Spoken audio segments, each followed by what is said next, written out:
Hello everyone, I am Gloribel Morabong and I am the last reporter from this group, which is the Group 5. So I'm going to discuss the Anti-Billboard Blight Act, the continuation of Huru's report. Section 1. This is the official name of Law Anti-Billboard Blight Act. Ibig sabihin, layunin ng batas na to na i-regulate ang mga billboard para hindi sila maging kalat sa paligid.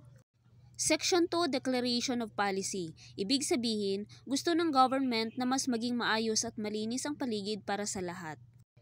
Section 3, Definition of Terms. Billboard.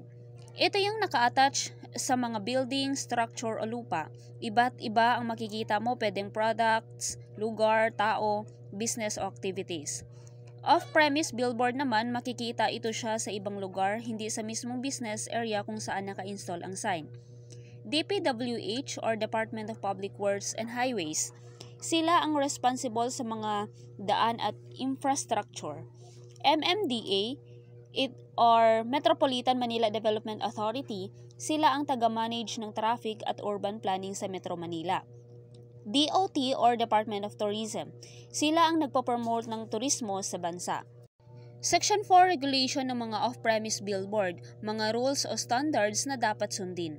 Bawal ang billboard na nakakasagabal sa view ng mga driver o pedestrian lalo na kung delikado ito sa paggalaw ng tao o sasakyan. Dapat may layo na 25 feet mula sa kalsada ang billboard. Bawal din maglagay ng billboard within 1,000 feet sa mga tunnels, overpasses, bridges at intersections. Distance restrictions. Dapat sumusunod ang billboard sa building o setback rules na lugar kung saan ito itatayo. Bawal ang billboard within 1,000 feet sa paligid ng school, church, hospital, retirement home, cemetery at iba pa. Bawal din ang billboard kung may residential area sa pagitan nito at sa kalsadang kinakaharap nito. Location limitations. Bawal maglagay ng billboard sa private property kung walang written permission mula sa may-ari.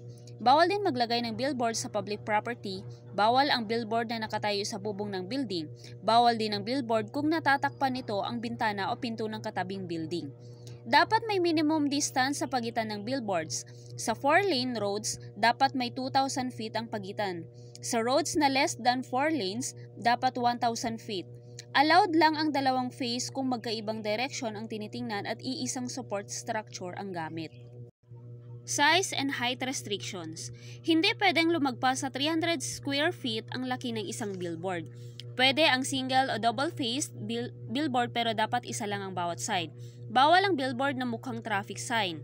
Bawal ang billboard na nasisira ang view lalo na sa highways o malapit na buildings. Maximum height ng billboard ay dapat 50 feet mula sa ground hanggang pinakamataas na part nito. Section 5, Permit Fee at Inventory ng mga billboard. Kapag naging batas na to, ang annual permit fee para sa bagong billboard ay magiging 7,500 pesos. Gagamitin ng DPWH at MMDA ang makokolektang additional na kita para gumawa ng complete inventory ng lahat ng billboard sa bansa. Section 6, Assisting Entities. Para magawa ng maayos ang inventory ng billboards gaya ng nabanggit sa Section 5, kailangang makipagtulungan ang DPWH sa iba't ibang grupo tulad ng billboard permit holders, local government unit, MMDA, NGOs or non-governmental organizations, at citizens group na concern sa environment at transportation safety. Ibig sabihin, hindi lang DPWH ang gagalaw, kailangang collaboration para maging effective ang pagmomonitor at regulation ng billboards. Section 7, Pagdevelop ng Official Business Directional Signs. Inutusan ng DOT or Department of Tourism na gumawa ng official directional signs na magtuturo sa mga business like restaurants, hotels, etc. Section 8, Separability Clause. Kung sakaling may part ng batas na to na ma-declare na invalid, hindi maaapektuhan ang ibang parts ng batas. Section 9, Repealing Clause. Ibig sabihin, lahat ng batas, utos o rules na kontra o hindi tugma sa mga nakasaad sa batas na ito ay binabago. In short, ang bagong batas pa rin ang masusunod.